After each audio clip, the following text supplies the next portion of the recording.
What's going on, everybody? It is noon on the Monday of trade deadline week right here on Edmonton Sports Talk as we work our way towards Ken Holland's most glorious piece of work yet, the 2024 NHL trade deadline. Right? Is that what's going to happen? Maybe. I think that's what's going to happen. Maybe. You hope that's what's going to happen. Yeah. He's going to try. I think so. We'll see what he does. He's going to try. We will see what he does. Dusty and Tommy Gazzola with you. If you're listening on Edmonton Sports Talk, thank you very much. Let us know. You're listening on iHeart, on TuneIn, just at edmontonsportstalk.com on our web player. Let us know on that front. If you're watching on YouTube, obviously, hammer the thumbs up for us. That would be great. And, hit us up in the nasty chat with any of your thoughts there. I see Duck Dad's in there. It says the DGen update. Lock Shop Partner Parlay is already up. Yes, of course. And our great partners over at Coolbet who help us with everything right here on Edmonton Sports Talk have posted that little parlay that Huss and I put together just moments ago. I don't know how they turn things around like this so quickly, but we do have a little 3-game bet in the National Hockey League tonight. If you want to go over to coolbet.com, use the code LOCKSHOP to sign up. Vegas Golden Knights, Philadelphia Flyers, Calgary Flames, who've been red hot. All of those 3 teams to win tonight, plus 425 for the Lock Shop Partner Parlay, available only at Coolbet.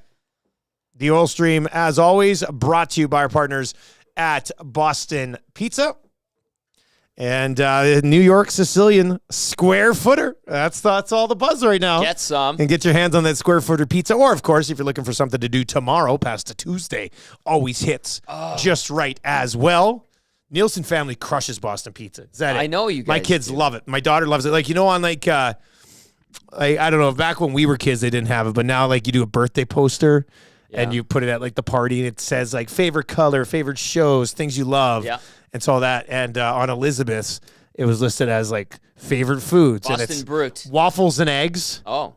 What else is she like? Waffles and eggs, Subway, Boston Pizza.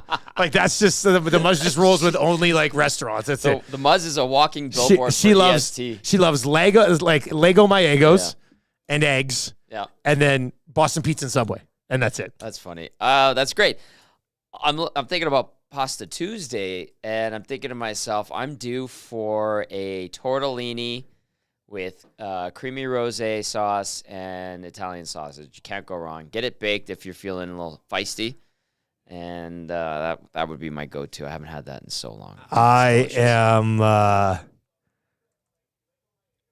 100% on the Marshall's the same way. We like our Alfredo sauces. Alfredo's great. The Nielsen men love Alfredo sauce. Alfredo. So I'm looking at fettuccine, fettuccine Alfredo. Yeah. Sometimes with chicken, but usually I go baked with cheese, 3 meatballs.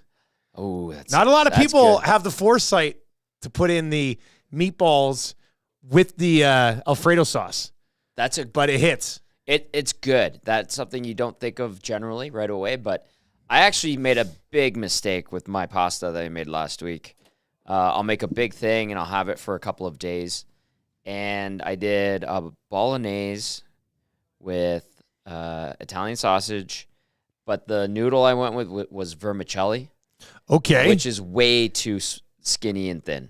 Is that the really? I've never had vermicelli in my whole life. Spaghettini, which is my favorite. I went vermicelli because my grandma used to always have it, and I was like, oh yeah, these are way too small, way too small. That was a mistake. All right, well, lessons learned. Yeah, lessons that you can get corrected. I'm sorry, folks Nona. At Boston Pizza a week from today.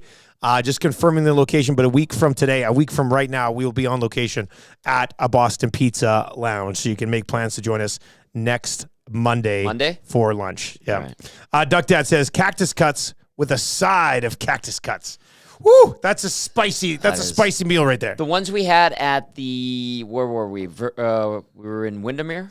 The last well, yeah, I swear to God, I think my nose almost was bleeding. It was double the jalapeno. It's so good, but when it's double, it's so spicy. I was like, oh my God. Yeah. Would you like something to drink, sir? Yes. 3 glasses of milk, please. Oh boy. But I love them. They taste so damn good. And people have tried to duplicate the cactus cut. Good luck. But you can't. No. You just can't. So stop trying. Don't stop trying.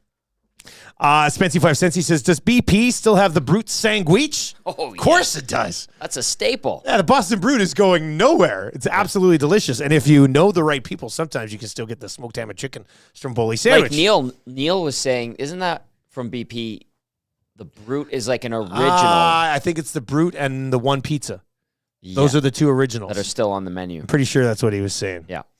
Zulu says he goes with the buffalo chicken sandwich with a side of cactus cuts. Yeah, Spicy, that's a good one too. Very I like spicy. that one as well.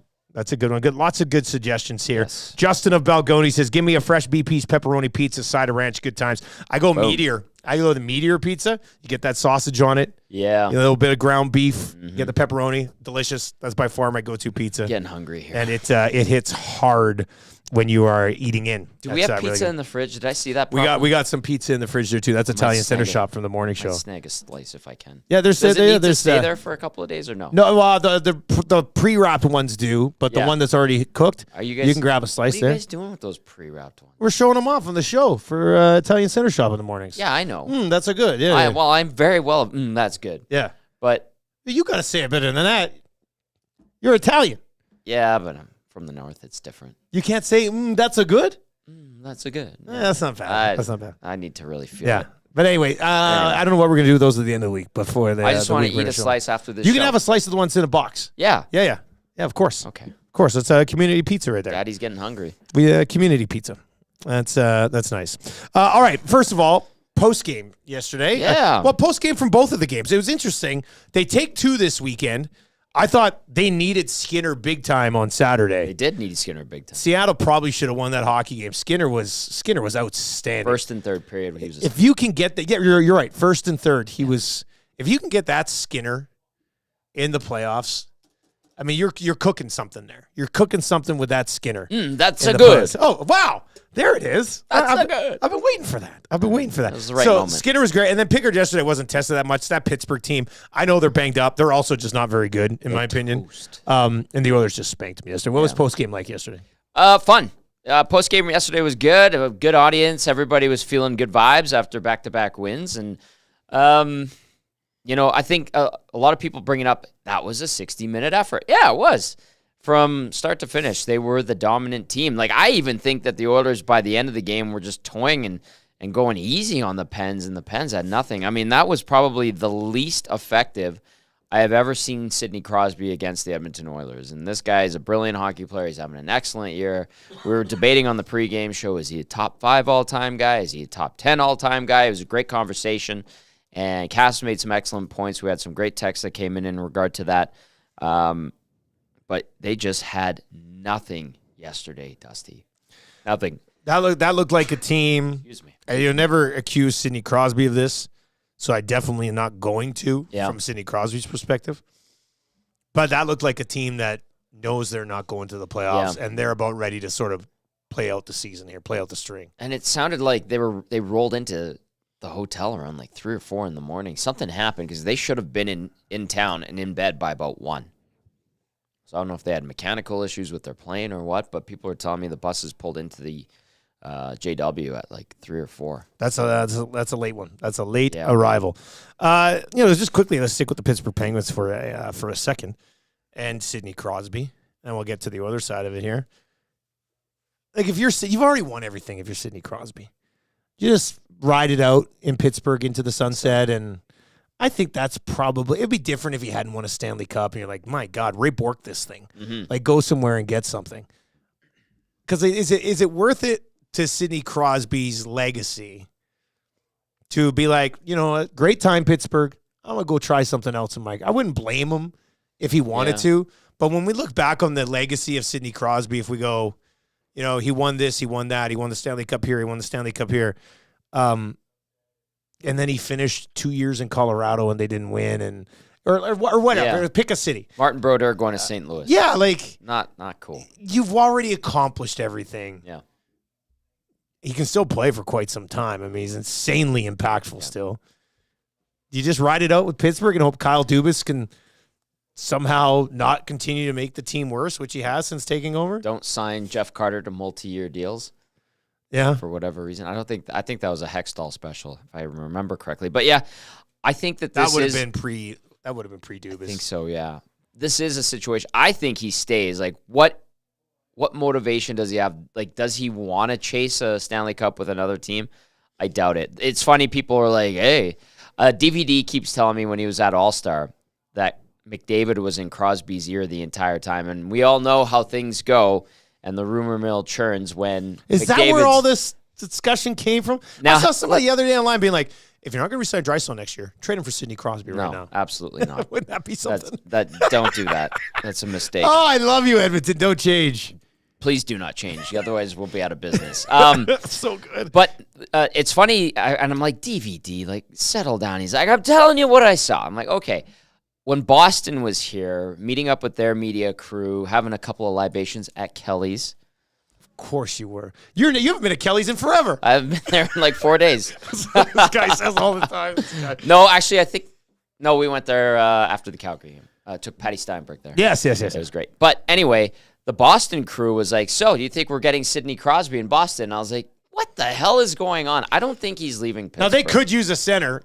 Right. That would be a bad spot. That's a pretty good team awful. if you're Sid. Yeah. Like, I would hate to see it. Yeah, you don't want to see it. I like and I respect in all of pro sports the guys who stay with one team through thick and thin, reach the peaks, deal with the valleys. And with Crosby, there really haven't been many valleys. Obviously, the last couple of years with the team in general. And then when he first came into the league, the Penguins were horrible. But they turned that ship around really quickly with him. I don't know. I think he just rides it out for the next couple of years and says, thank you. It's been a great career.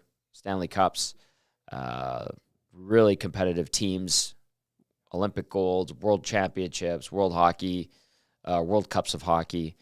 I think he could just walk away and say, you know what? This was great. Pittsburgh Penguins, that's the only team on my player bio. Good to go. On to the next thing in life. McJesus is in and says, one more cup for Crosby would match Gretzky, but outside of that, there's really not much else to do. Quite honestly, that's a good point, but I don't think he really cares. It's different than in the NBA. In the NBA, they're very much like in the NHL. You get one championship, you won a Stanley Cup. Yeah, nobody's going to sit back at the end of the end of all time and gauge your overall greatness on if you won 3 or 4 Stanley Cups. Yeah. I just don't see that being the case. I mean, it's a great for Sidney Crosby. Yeah, he's got 3 multiple Olympic gold medals, World Cup of hockey. I'm sure they're going to win the Four Nations face-off next year.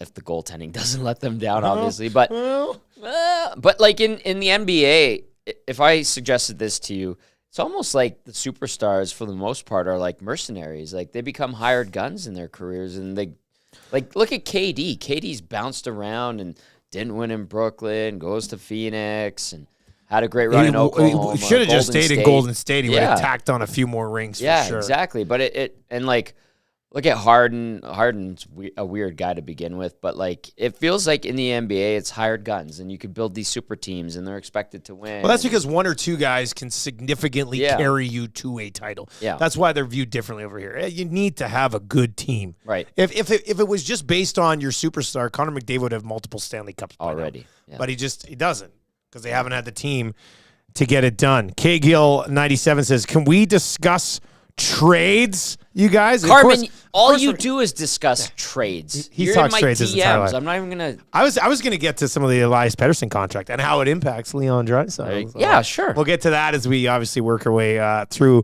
the show today. The Oil Stream presented to you by Boston Pizza with Dusty and Tommy. You can text us anytime, 780-218-9999, 780-218-9999.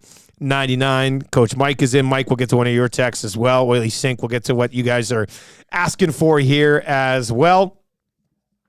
K-Gill says, Tanev wanted to come here, but Conroy was too much of a bitch to make a trade with Edmonton. So, or they just didn't want Cody Ceci back on the contract? Don't know. I know that they talked. Yeah, obviously, I think LeBrun and Dregs were talking about that too. But Edmonton and Pagnotta on Hello Hockey multiple times said the Oilers were in on Tanev. I don't know if it's that. Like, maybe. I doubt it, though. But it sounded like Conroy was talking to everybody and even Vancouver. You're talking to your 2 biggest rivals because you want to offload this guy and start retooling this Calgary team, getting it back in the right direction. I don't know if he was too much of a bitch. I just think he found the package that was best suited to offload Tanev. That's my assumption, but to each their own. Cagill's not happy with it. Not happy. Cagill's not happy with it at all. He wanted to see Cody Ceci, a member of the Calgary Flames. Cody Ceci had a very good night last night. Yeah, so, okay, well, let's transition there. Kulak. Well, let's go there then. Sure. And this is making a note. We'll come back around to the Pettersson contract at some point. And your messages, your texts, obviously, 780-218-9999. We're in the nasty chat here today as well.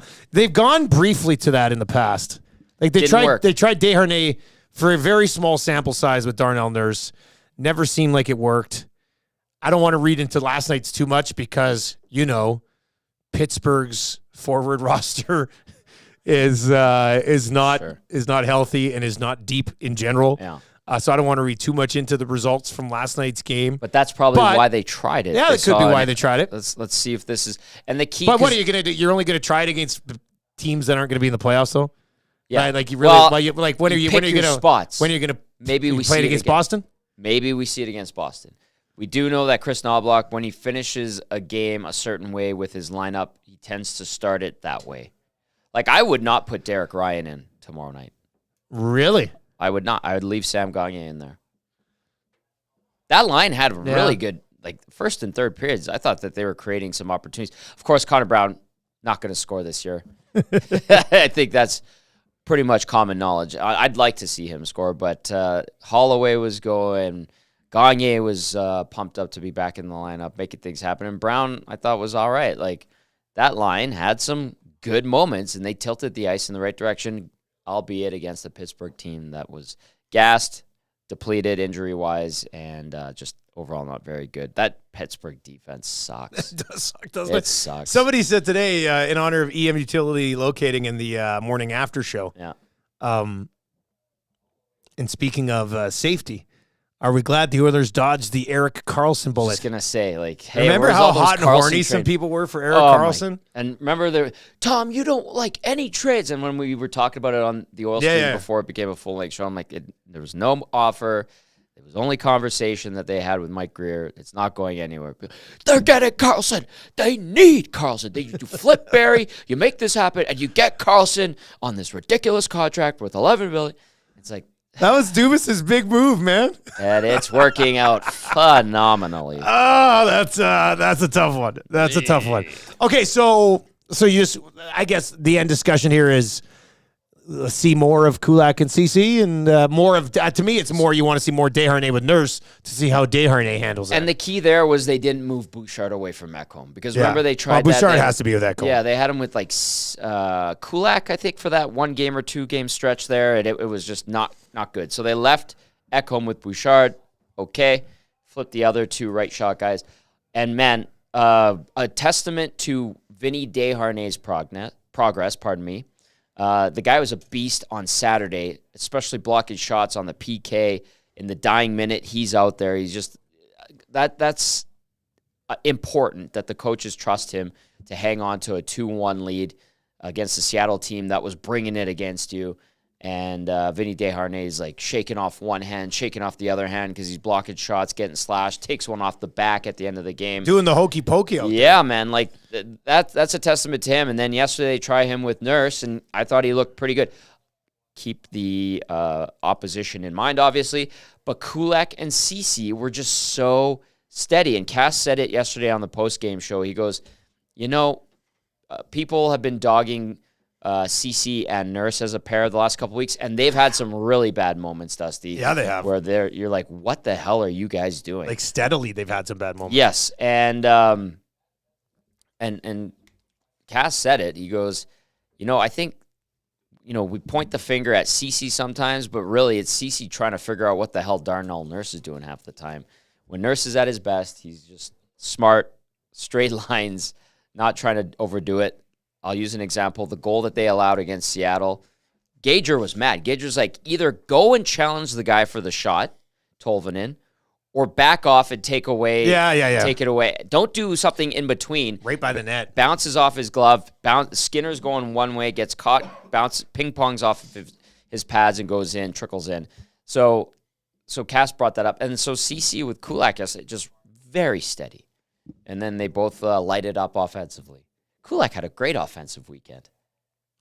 Yeah, I mean they're both as Eric said on the sports updates today. CC, give them 2 on the year. You're kind of getting rolling a little bit. Can't look. You just said some very nice things about Desharnais. You can't deny, what you just saw from Vincent Desharnais. But for a team heading in to what many are hoping is a Stanley Cup run, rightly so, can Desharnais be a top 4 defenseman with you alongside Darnell Nurse? I think no. My instinct says and he's no. come a long way. Yeah. He's a part of the future. But I think you're being risky, boys, if you're rolling into the playoffs with Desharnais in your top 4. Yeah. What he does provide is a just 2 giants on the ice with Nurse, because Darnell's a big boy and Vinny at 6'7", also a huge dude. And they take up a lot of space there. So maybe where he is better, or it is a possibility if they find that those 2 can work together, is in certain types of scenarios against certain types of teams and offenses where you could bully smaller forwards, but I don't think you're doing that against Vegas. Thinking of the other teams like LA. LA doesn't have the biggest forwards. Maybe you could do that against them. Vancouver, they're not giants either, so maybe that's kind of like pre-planning a little bit. But I wouldn't call them like a top 4. If you use that, Ekholm Bouchard, that's your first pair. Nurse with Desharnais and then Kulak CC, you got a number 1 and then like 2 2Bs kind of thing. Yeah, that's probably close to the way to describe it. 780-218-9999, 780-218-9999. Can I get to this one in the nasty chat? Go ahead, from buddy. Carmen. KGL97 says, personal question, Tom. Why do you not like trades? I do like them. I just don't like ones that don't make sense or that have no hope in hell of ever happening. So much. I don't, but he's very persistent. I like Carbon. He's a very nice guy. He's a diehard fan, and he's always listening and watching, which we appreciate. But I don't dislike trades. I want to. Someone called me Debbie Downer last year or 2 years ago about trades. Was it me? No, it was our viewers or listeners. And I was like, yeah, I know, because I poo-poo a lot of things because they're so far-fetched. And then people are, well, Bob said it on us. And I know, like Bob is a master at getting Oil Country going. And that's part of his talent. He's a phenomenal broadcaster, but it takes people down certain paths, or they interpret something that a Bob will say, and they go and they get these delusions of grandeur. And it's like, I'm just trying to personally bring everyone back. Okay, let's see the real picture here. Not always, but most of the time. So, K. Gill, I do not hate trades. I like trades. I like the right trades. Don't make me out to be a Debbie Downer. Big Jesus is in the nasty chat and says, personal question, Tom. Why do you not like K. Gill? I like him.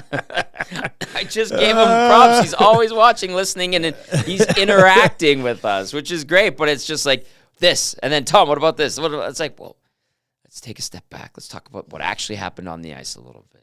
Hey, Carmen, I like you very much. So, McJesus, relax. Yeah, a couple of comments over on YouTube. And, of course, you can text us if you're listening on TuneIn or on iHeart or EdmontonSportsTalk.com. Also, tell your friends about Edmonton Sports Talk. We would appreciate the word of mouth push, which would be really nice. Explain to them how easy it is. Barry says 2 games ago, the play ended on Nurse's stick more often than not, and his limp wrister in every goalie's breadbasket is tiresome. Brett B follows it up immediately and says the Nurse hate gets overblown. He's overpaid, no doubt, but he's still a really good defenseman. Biggest thing was, like he said, is that he's much better when he isn't trying to do too much, which is 100% when Darnell Nurse is at his best. And I think Darnell Nurse has been much more than fine this year. Like Darnell Nurse has been, he's been, has he been 9 point whatever? No. But has he been good enough to be a number 1 left shot D-man with Matthias Ekholm? For the most part. Yeah. Less complaints about him this year on the pre- and post-game show. Some still. And he's always going to get negative attention because he plays a ton. But I think this year has been a good year for him overall. Oil Stream presented to you by Boston Pizza. And make plans for Pasta Tuesday. Go hit up Pasta Tuesday. Treat the family. It's just some delicious, delicious Boston pizza. Portions of the Oil Stream also brought to you by One Putt Virtual Golf, one of the best and most accurate indoor golf places in the city for both the serious and the casual golfers. They got 6 TrackMan bays, which makes it the perfect place to golf and hang out with your friends while catching the others game and crushing some EST 6 o'clocker lager. They got it in a can there. Check them out to plan your next event, birthday parties, stags, team building, and much more. They can fit up to 30 golfers, 40 people in total. So to learn more, check them out, www.oneputt.ca, or follow them on Insta at OnePuttYEG. But if you got a team of like 25 to 40 people and you're looking to treat them to a little something, why not do it? Right there at One Putt Virtual Golf. Yep. You like that? Did you just say yep? Yep. Oh, I thought you were going to finish a word. No, yep. I didn't realize you just said yep. It scared me there, buddy. I know, you were rattled. Zach Hyman, 42 goals. Should have had the Hattie yesterday. Had some chances for it, didn't he? Great chances, yeah. He's going to score 50. He will. Some people today were saying, what about 60? No. I think 60 is a little too far. But like 52, 53? Amazing. Absolutely. That could certainly happen. Absolutely. What about 55? Sure. He could take a run at 55. I think he could push for 55. Right, he could score 13 more goals this season. Yeah. He just is exactly where Connor McDavid needs him to be pretty much all the time. Or where everybody and anybody needs him to be. Draisaitl allows him to go off a skate, and who's right there skating towards the net? Zach Hyman. Zach Hyman. I mean, this guy, of all the things that Ken Holland has done, good and bad, there is nothing even remotely close to the signing of Zach Hyman. Well, no. Ekholm trade was good. That was good. They had to have it, but it's still not like they're going to have a 50-goal scorer this year who makes less than $6 million. That's good value. Come on. They had a 100-point guy that made less than $6 million last too. year. Yeah. That's a good thing, too. Yeah, those are a couple good value contracts in the Nuge and Zach Hyman, especially when they're stopping and helping people get out of the snow. Angels. Just stewards of the community. They are. Eric said today Zach Hyman should be on city council. I like how he would get the votes for it.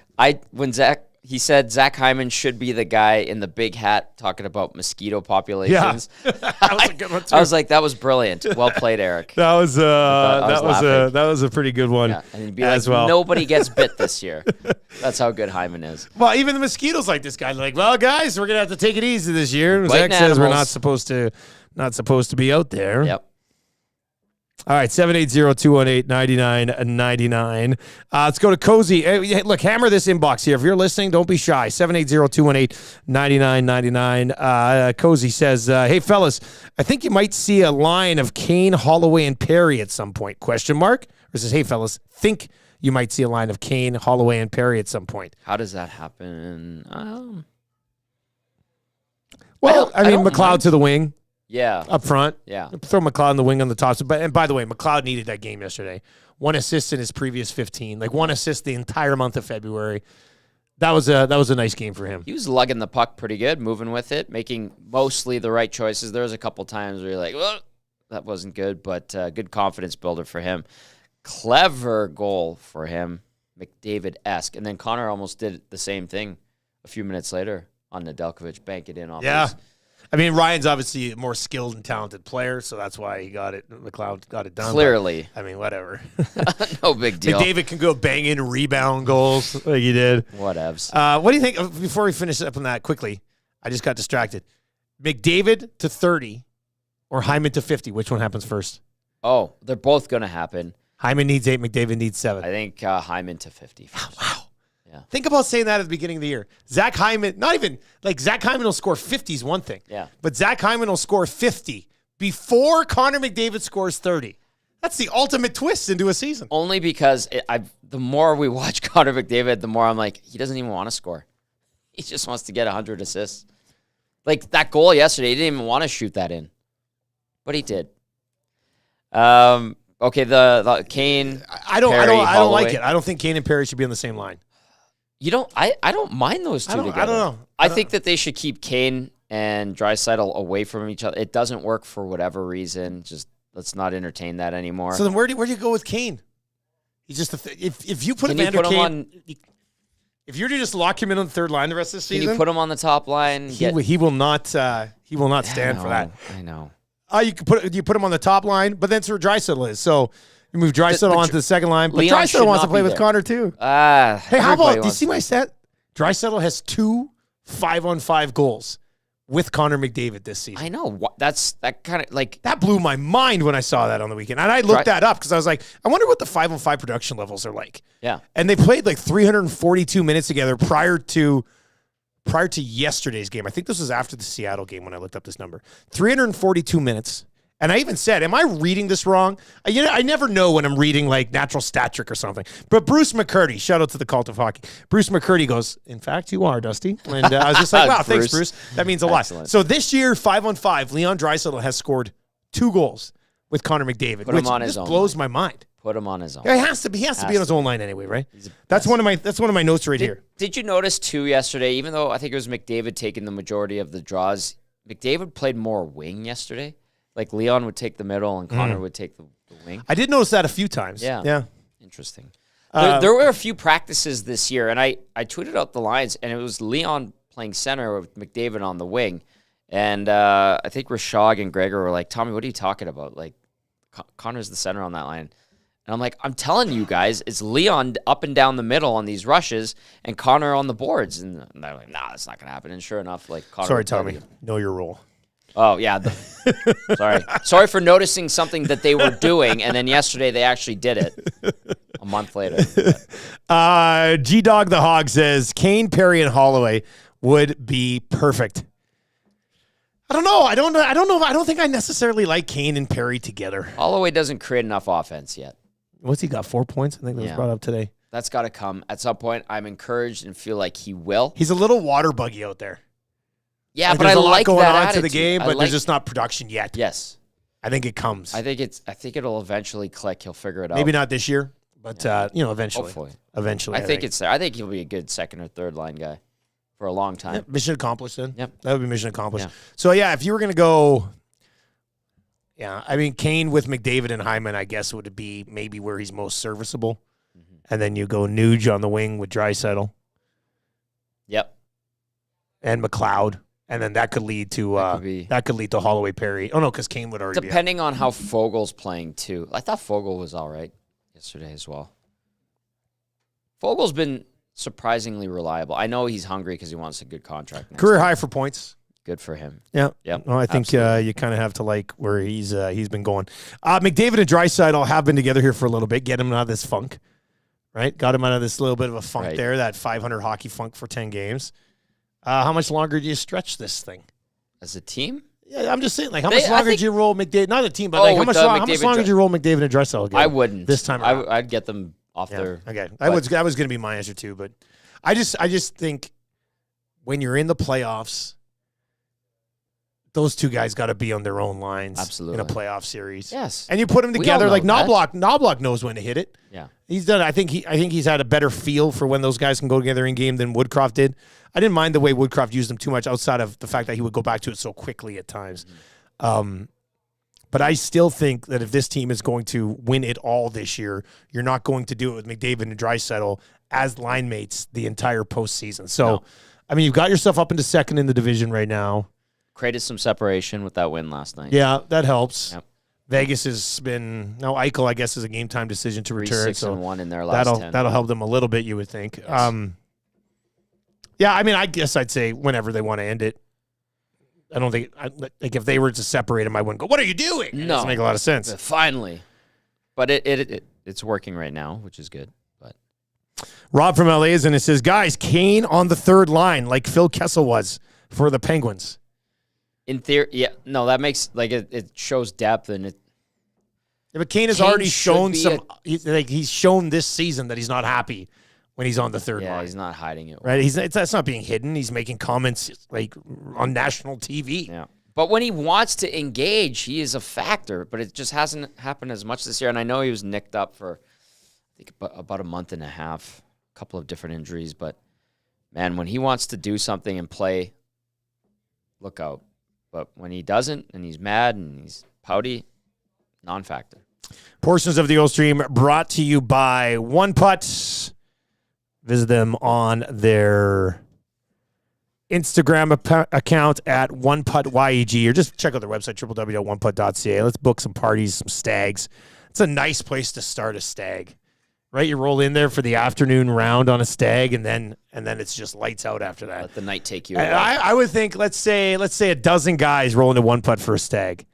I'm thinking one of them doesn't make it to the next destination. Like usually when you do a stag, you're dropping them along the way. Yeah. That's how it's been for most stags I've been in. Yeah. I would say one guy probably doesn't survive coming out of One Putt. You should be able to survive coming out. Yeah, but there's always the one guy that's like, oh, man, we're on a stag. Like, it's just starting. You're so excited early, and then you're done. Jaeger bombs. You're done. Ooh, did you see this from Redbeard? No. May I? Yeah, of course, man. Hello, Scott. Hey, fellas, if you can let people know, Chris Pronger will be in my Newcastle store from 2 to 3 today and my Sherwood Park Mall store from 4 to 5 signing bottles of whiskey. There you go. Thank you. Journey Whiskey. We tried that in here. It's good. Yeah. It's good. The Pronger boys put together a nice product. Joaquin drinks it like juice. Well, Gager loves drinking. Yeah, Chris Pronger, Newcastle store today. Sobeys and Safeway Liquor is what we're talking about. Newcastle 2 to 3, Sherwood Park Mall store 4 to 5. Nice. While you're there, pick up some 6 o'clocker lager. Who are we kidding? Come on now. I just had a new flat dropped off. Alley Cat. We've been restocked. Gager, if you're here, if you're listening, it's going to be he'll be in Friday as well, I think, for deadline stuff. Yep. You can't have those. Those are community 6 o'clocker lagers. Oh, do not tell Gager. Well, don't have all of them. Yeah, right. Don't have all of them. It's funny because the first time 6 o'clocker lager was dropped off and we saved it for the EST watch party here against Washington. Gager had one, and Owanik was watching the show, and he's like, "You tell him no more." And I was like, okay. Yeah, he did crack it early. Yeah, and he's like, "This is delicious." And out of principle, I was like, I'm waiting till we do the watch party to drink it, and it was just worth the wait. But we love Gager, and we were joking yesterday. I saved like the harsher beers at my place for when Joaquin comes over. Okay. And then he's been taking like the more tasty Kolsch's, and he took one of my the Wolves, because I like the Wolf from Sea Change as much as I love 6 o'clocker lager, and I was like, damn it, you're supposed to take the 6.5% one. He knows where to go in both of my fridges to get the good beer that he wants at that moment in time. But anyway, a couple of other texts have come in. Go ahead. Ryan wants to know, he goes, question for Tommy, will this be Kane's last season as an Oiler? I don't think so. But would you say 100% say no? No, I wouldn't. It's been good for him in Edmonton. Yeah, right? Sure. Obviously, he got that contract. He has a no movement, so he can control where he goes. But like I laid it out there. Where I could see them looking to move on from him, one is if things go sour and he's causing more problems than being a part of the solution. I don't think it's at that point at all. I just want to say that. And then the other thing is, too, if they get into a real cap crunch and they need to offload a $5 million player, of all their $5+ million guys, I think he would probably be the first candidate for them to be able to move away from, because there are teams that would look at him and be like, we can use this guy, and he's at a good cap hit. I don't think they're moving on from Nugent Hopkins, certainly not Hyman, and then even the guys that make more, I don't think that they're going to look to move on from. So I could see, like, say things don't work out or aren't going well next year on the ice for him, and the Oilers are in a bit of a cap crunch. They need to switch things up. I think whoever the GM is, by the way, no idea where that's going right now. Yeah. Would look at Kane and be like, I think that's someone we could potentially use to move. McJesus in this says, probably missed it, but is there an extended trade deadline show on Friday? Yep. Yes, there will. The plan right now will be to run 3 hours of the oil stream on Friday leading up to the deadline and the breakdown after the deadline. So make sure you make plans to join us right here as well. Spency 5 cents, he says, I'm on my lunch break with Season 6 Drive to Survive on the big screen and EST on the iPad. Nice. Is this peak entertainment? Yes. Yes, it is. And it's a good season for I need to Drive to Survive. Season 6 of Drive to Survive, really, really well done so far. I'm only three episodes in, but it has been it's been nice. Jerry Mancini in the nasty chat says, last week Bob Stauffer commented about Oil Stream on Oilers Now and said Nielson is a good guy and it's a good show. The partnership is strong. How about that? That's nice. What did he say about you? Oh, it doesn't matter. I like to get in Bob's grill a bit. One-time Edmonton Sports Talk guest Bob Stauffer on the Hangout, and possibly future Edmonton Sports Talk guest Bob Stauffer as well. You can check out his show in the evenings every single night. Oilers Now over on 630 Ched. He is a good friend. I'll just say that. So if they acquired, this was a question this morning on Nielsen's show. And this will be something that we'll discuss continually, obviously, throughout deadline week. Portions of the Oil Stream obviously brought to you by Popeyes. We're sitting here in the Popeyes Louisiana Kitchen studio on Edmonton Sports Talk. If you're looking for a bite to eat, a little hungry here later in the lunch hour on your way home tonight, swing on by Popeyes. Nielsen recommendation in honor of Staff. Excellent. The blackened chicken sandwich, I'm telling you, the regular chicken sandwich is unreal. I think I like the blackened chicken sandwich even a little bit more. Only at Popeyes. Get yourself some Cajun fries. Snag that medium drink. You're going to love it. Only at Popeyes. Tommy recommendation, mac and cheese on the side. Also, the wings there are terrific as well. Are. We were plugging the wings for quite some time. Got back around to the wings here as well.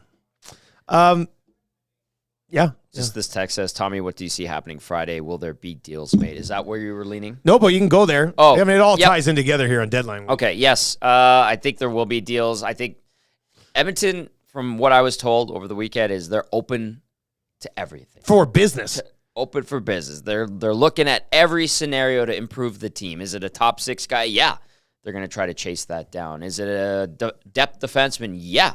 They're going to try to chase that down. I think they're going to swing for the fences, and if other teams beat them to things, then they're going to go to plan B.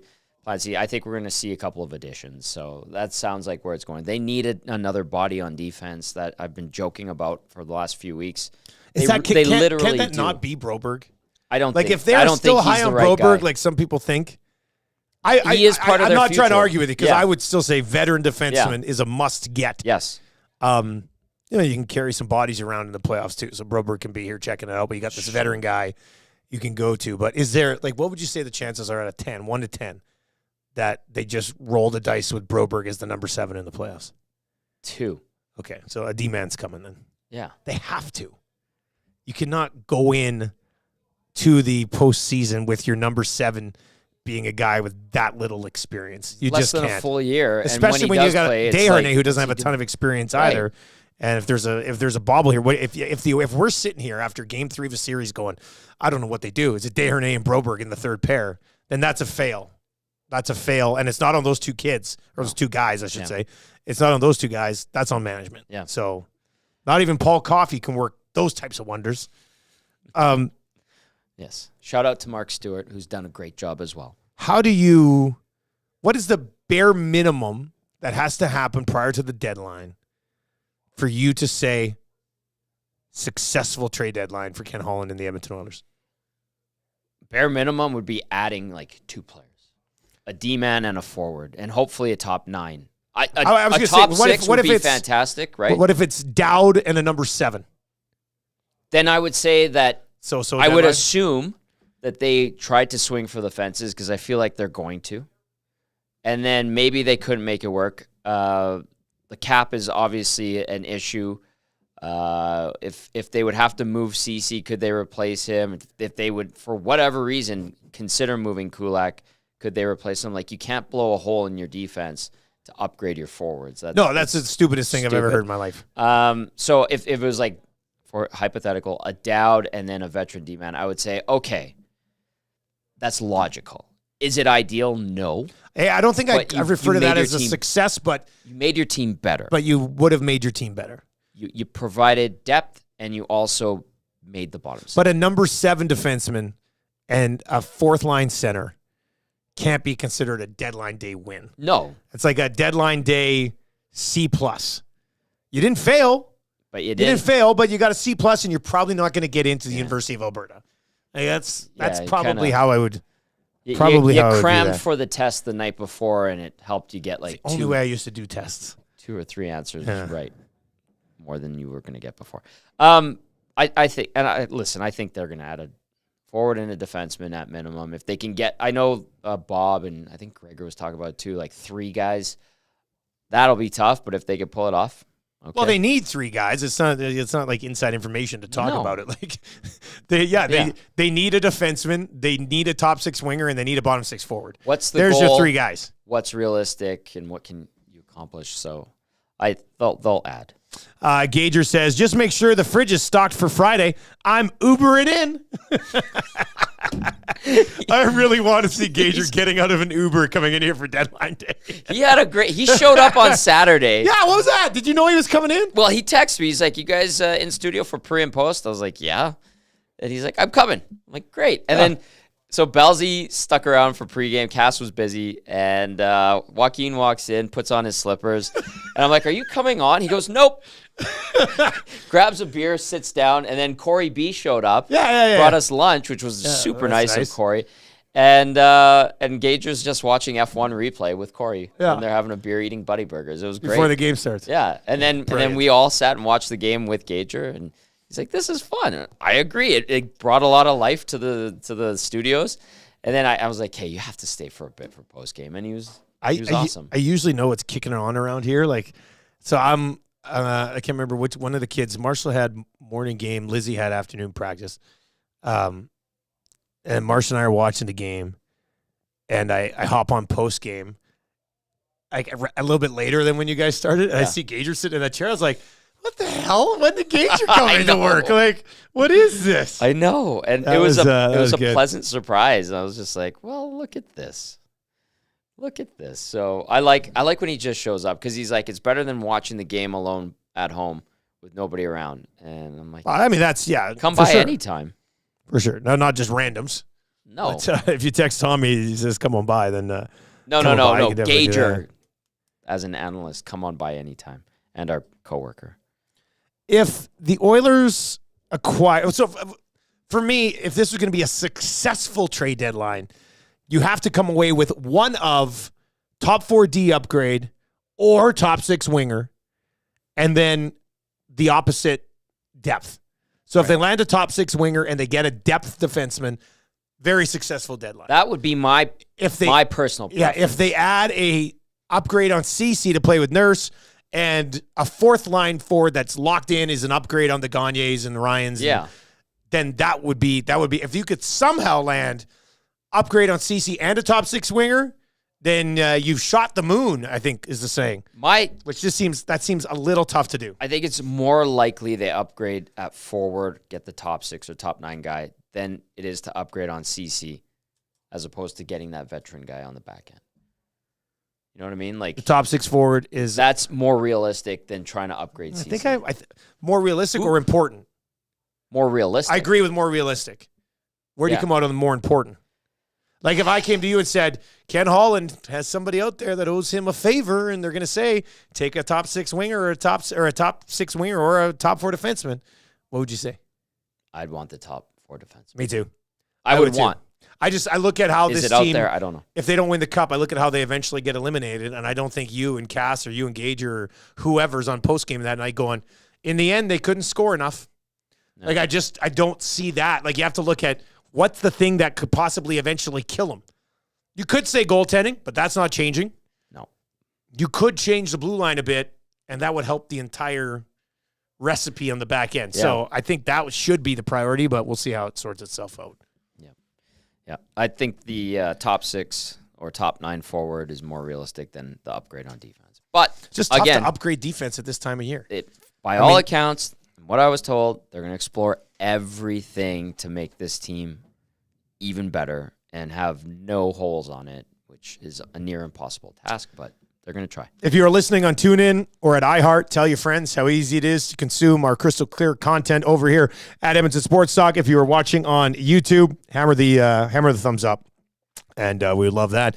Make sure you make plans to join us here as we work our way through deadline week. Who are they?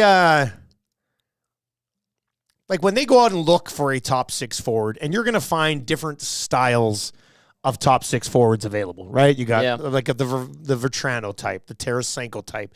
Gensel is different than Buchnevich. It's like all these guys bring a little something different to the table. So when the Oilers are sitting there, let's go Moneyball style and pretend this is a big board and they got names slapped on there and they're moving things around. Are you getting that top 6 forward? You're slapping them on the board. In your vision, who are you getting him to play with? Like, are you bringing in a top 6 winger to play with Leon Draisaitl on your second line? Okay. Or could you bring in a top 6 winger to play on the left side with Hyman and McDavid, and then Nuge? Nuge probably has the best chemistry with Draisaitl of any of them. Yeah. And then Kane plays on the right side. Or is this like, so when you look at the wingers available, do you specifically look at and go, this guy's game fits the best with Leon Draisaitl? Like, are you that specific about it, I guess? Which I don't think you have to be, interesting. because in the top 9, you have flexibility. Yeah, but if you bring in this top 6, aren't you trying to lock in that top 6 and just leave it? I don't like the idea of locking in. Yeah. Certain players. I think if you pay a heavy price, you have to. At least with this guy. Maybe Kane still comes in and out. What if you could? What if you could roll 3 lines very comfortably? What if? Do your work. Show me your work. Show me your work. Nuge to the middle. You could do that. McLeod to the wing. You could do that, depending on how they're playing, depending on the opposition, their style of defense. Like, are you going to throw McLeod down the wing against a heavy, big defense where he's supposed to dig and do the work as a winger? Down low, he's going to get steamrolled by a Vegas Golden Knights defense? No, you're not putting him on the wing. You're going to let him be at center, let him wheel around, give him bigger wingers, right? Yeah, I guess. I think it's scenario-oriented. So, having said that, I would go for a bigger winger with scoring punch that is responsible defensively. The more I watch, listen, read, I go Buchnevich. Mm-hmm. Because his defensive game gets a lot of clout. He's feisty. He's the guy, man. They're gonna try. They're gonna try it. That's why I think it takes Gensel out of the picture. I think it takes Eberle out of the picture. And then if you could pry a guy, I don't know where Toffoli fits in all of this. Now that New Jersey, my goodness, man, go get Jacob Markstrom, because they're just sewering. Just go get the goalie, yeah. Whatever hope they have left. Dawes and Schmid got torched yesterday by the LA Kings. So I think that you probably want a bigger, more rugged guy who helps out in his own zone. Because when the Oilers don't defend well and you see the goals start to pour in, it's poor defense as a 5-man unit, generally. Terrible in the neutral zone. Awful giveaways in the D zone. Bad passes from the D to the forwards. Forwards not getting pucks out. Then the goalie has to try to make 2 or 3 saves. And that's usually their faults. So that's why I like the idea of a responsible, bigger winger who can provide the offensive punch. That's why I like Buchnevich most. And I like him most because of the term that he's got. That's nice, too. To have him around next year, there's no discussing like, oh, what are they going to do in the top 6? Yeah. The other thing that was told to me yesterday was that the teams that are sellers are staying stubborn, and they're very reluctant to move off of like a first or a first and a prospect. They haven't budged yet.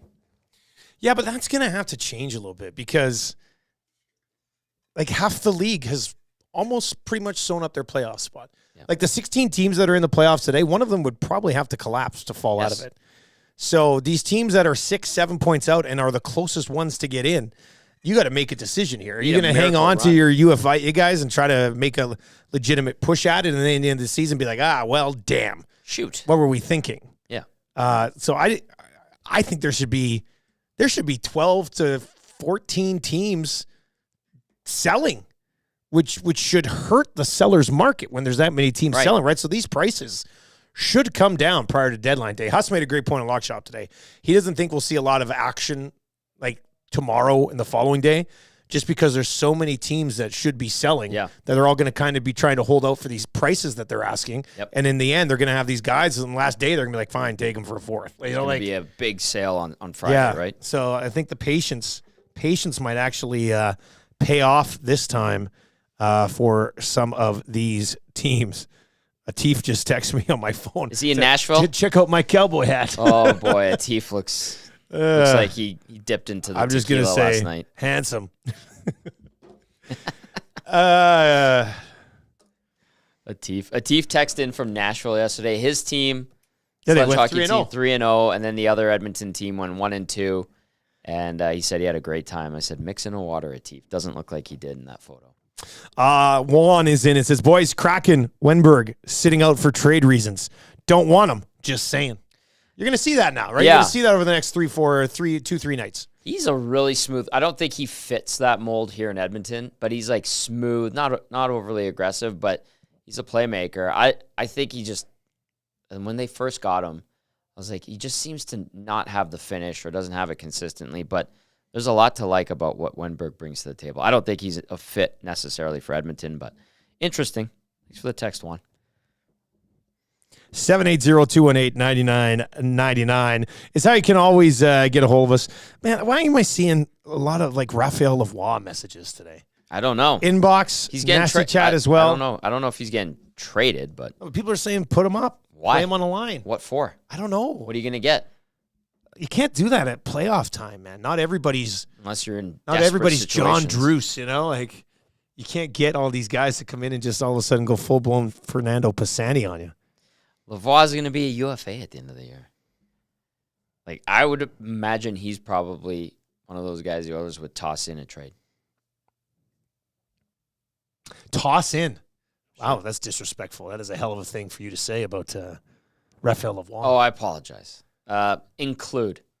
Yeah, there you go. That's better. There. Yeah, you can't say toss in. Nobody wants to be the toss in No, or the and throw in. I'm sorry. Yeah. I promise I won't do it again. So They will include. But at the same time, probably not much value there anyway. No. What has he done? Want him to play like in the playoffs, like come up now, and I don't know. I don't see it.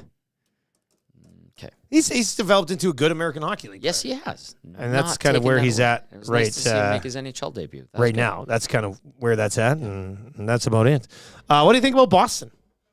Like the game tomorrow? Yeah, the game tomorrow. What time are you rolling the pregame tomorrow? 4:00. 4:00 pregame show tomorrow, right here on Edmonton Sports Talk. You're gonna love it. I think it's going to be a fantastic pregame show.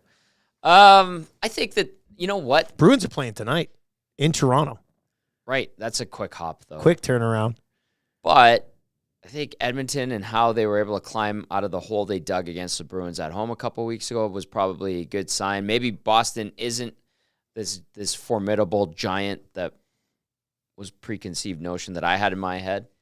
I don't know. I think we're in for a good game tomorrow night. I think they could win.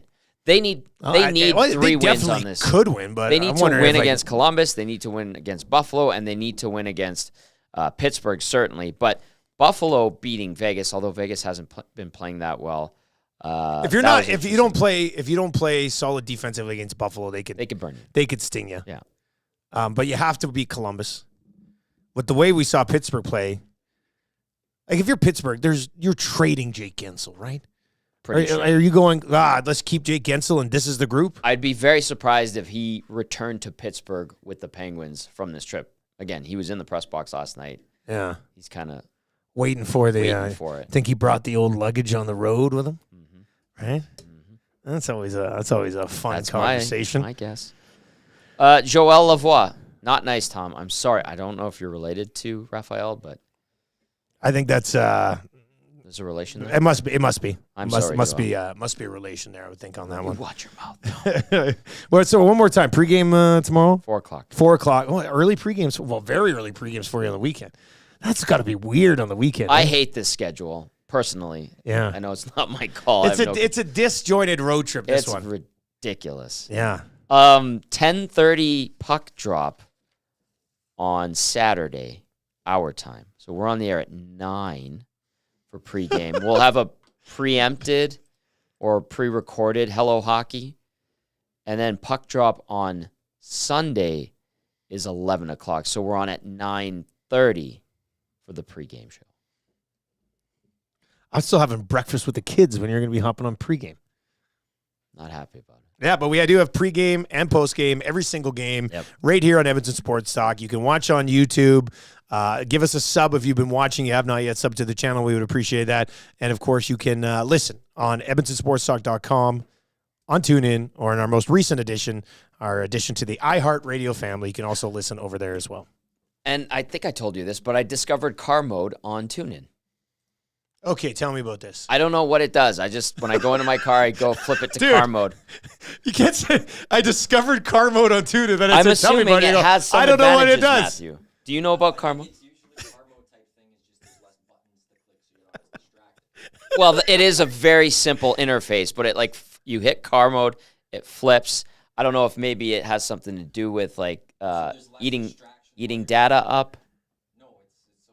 So it sounds like it's easier to use. Do you find it easier to use? Much. Oh, there you go. That's car mode then. Yeah. I haven't found car mode yet on TuneIn. It's top left corner. It's a little car in the top left corner. And it changes. Well, mine just pops up on my screen. Oh, on that's the right. You have it on anyway. So yeah, I literally have to plug my vehicle doesn't have that. Welcome to 2024. yeah. Well, we're learning. My about all vehicle's a this stuff. 2012. It has the screen, but it doesn't. Around with car mode for a long time. Ooh. All right, we gotta Why do go. you have to be like that? Matty Iwanic's We're having such a nice day. Matty Iwanic's got to take Tommy Gazzola into the office. That's going to do it. The oil stream, as always, brought to you by Boston Pizza. Extended oil stream on deadline day as we'll be rolling from 11 all the way up to and past the NHL trade deadline. Very much looking forward to that. For Tom Gazzola, I am Dustin Nielson. Thank you very much for popping by. Tell your friends about Edmonton Sports Talk. If you're listening on TuneIn or iHeart right now, Nielsen Show replay is coming up next.